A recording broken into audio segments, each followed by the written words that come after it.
William Samoei Ruto. Yes, we are tired of him. Extensively tired of this perpetual liar, of this perennial liar. Now, the question is, come 2027, what is the best fit to replace William Samoei Ruto? What options politically do we have on the table? Remember, politics is not the issue, is not the problem. The problem is the politicians themselves. Because politics, even in definition, is that conflict or the struggle to gain the power to control resources, to know who gets what, when, how, and why. That is politics. Unfortunately, the persons that we have in power are so immersed in trying to accumulate wealth using the proceeds of corruption. Therefore, my question: who is the best suited candidate to take over or to destabilize or to topple William Samoei Ruto come the year 2027, so that we make him a one-term president? Raila Amolo Odinga, Kalonzo Musyoka, Musalia Mudavadi, Moses Wetangula, Eugene Wamalwa, Miguna. I have another candidate whom I'm not going to mention the name. Let us start with Raila Amolo Odinga. Yes, politically a strong candidate he is. Morally, he is not. He is a traitor. Now, you can be morally wrong, but you are politically correct. So, morally, I will call Raila Amolo Odinga a traitor with no regret. I can't sit down and lie to myself that Raila Amolo Odinga is a saint, is the darling of people. Maybe we have those sycophants who follow him. So, whether it's Raila Amolo Odinga who becomes the president 2027, we shall still suffer the same consequences that we are suffering. Corruption, things that are happening and are hidden, sanitization of ill characters, of bad characters politically. Raila Amolo Odinga has always been the sanitizer. He sanitized Uhuru Muigai Kenyatta. He sanitized Anne Waiguru during the NYS scandal. And now, he came to sanitize William Samoei Ruto's regime. Therefore, politically, he is a very strong candidate to beat William Samoei Ruto. But right now, he's lost the grip of the people because he became not a one-time betrayer, but a perennial betrayer.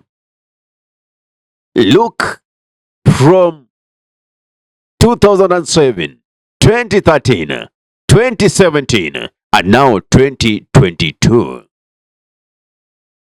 You can say that person is having the interest of the people at heart. Even William Samoei Ruto said some words that were so appealing to the citizenry who then voted him in. Unfortunately, it was all deception. So even what Raila Amolo Odinga has been doing is deception. If he is not heading to the AU and vies with William Samoei Ruto, fine. He might be the strongest candidate to be with to beat Ruto. But again, the problems that Kenyans are suffering will not be solved. On the list, we also had Kalonzo Musyoka. There is what we call the political zeal, the oomph that comes with one's personality. Kalonzo Musyoka has not exorbitant that. He's not shown that to the nationals. Maybe he is a kingpin in Ukambani, but in the regions within the Kenyan nation, he's not made that impact felt. We go to Mudavadi. Remember, Mudavadi is already in government and they already had a pact. Even him, he's just a regional kingpin. But when it comes to nationally, he cannot immerse all the people to rally support behind him. And now he's even spoiled it further since he's now working for the regime that is oppressing the same citizens they campaigned to with the promises that the common mwananchi, the hustler, will no longer struggle. They promised there will never be extrajudicial killings, and they promised that they'll never use the NIAs, the police, to settle political scores. Unfortunately, that has not been done. The same analysis of most of Musalia Mudavadi is the same analytics I'll table against Moses Wetangula. He is the Speaker of the National Assembly, working for the government, and his work is to stamp the interest of the government of the day instead of being so impartial, instead of taking sides. Whom are we left with out of the people that I mentioned? Therefore, none of all those people I've mentioned are fit to, are not even close to defeating William Samoei Ruto. Now, I want to bring people, one person who actually, when it comes to politics, he tried once and never tried again. But again, I feel like he's a young person and is coming with a lot of, a lot of zeal, a lot of triumph, and he's really appealing to the youthful generation. Remember, the youthful generation are the maximum population, and only if they take that voter's card, that ID, they can make a very big change in this country. Whom am I talking and whom am I referring to? None other than Morara Kebaso. I don't know if this guy has an ambition to one day become the president, but watch the space. No matter the intimidation that the state is trying to level against him, but he's been consistent with conducting civic education. He's been consistent with unraveling the data and the dirty lenience in these Kenya Kwanza government. The ghost projects that are being launched, the white elephant project, how monies and millions, like the other day, just played this video over here. I just showed how he was explaining to the Kalenjins, to be so specific, about the Kericho Green Stadium.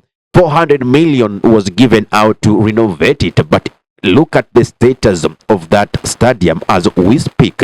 Even the tartan that was put there was even much better before the renovation than after the renovation. The conditions of the changing rooms, of the restrooms, the washrooms is so pathetic. No structure has been added over there so that you can say, oh, they did build something else.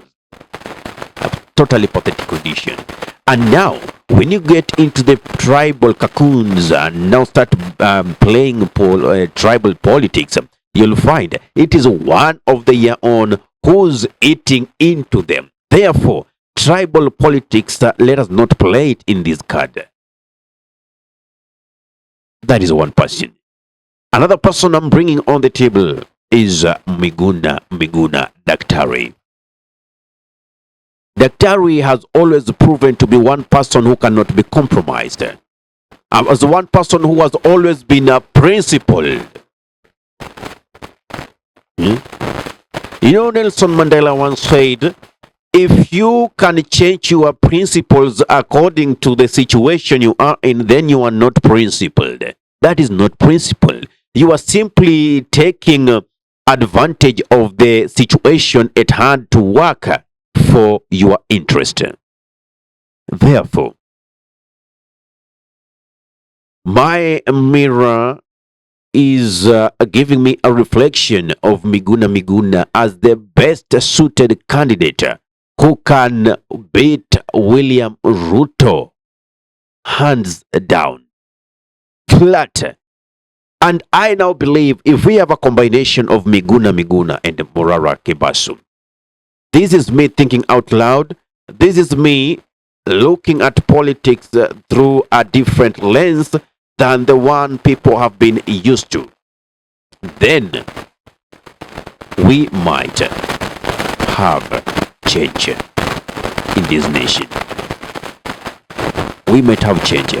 Either Morara becomes the DP, Miguna becomes the president. Either Miguna becomes the DP, Morara becomes the president. The combination of these two will take Kenya to the next level. But again, I know the current leaders that we have cannot and shall not allow this. They will try to do anything within their power to take these two down. As much as the constitution is so clear and allows these two, they're actually even overqualified to run for that office, for a matter of fact, as compared to other politicians who have always been sitting down and saying that citizens are being oppressed, their taxes are being misused, corruption seems to have been legalized. So they can do to make sure that they silence Miguna Miguna and Kebasu. They can use state machinery to make sure they take them down. But we, the youth, have the power, have the will, have the zeal to make a change in this nation. That's my take. I don't know what you think. Drop a comment in the comment section. If you're watching from our YouTube channel and you love content of this nature, kindly subscribe to our YouTube channel. Press notification button so anytime that we are live or we bring content of this nature, you'll be the very first person to be notified. If you're watching from our Facebook page, kindly follow our Facebook page for regular updates. Ahmed Khalif for the unscripted talks here in Dab Radio. Assalamu alaikum wa rahmatullahi wa barakatuhu. Kwa timba kali za Afrika, Dab Radio ndio mpango mzima.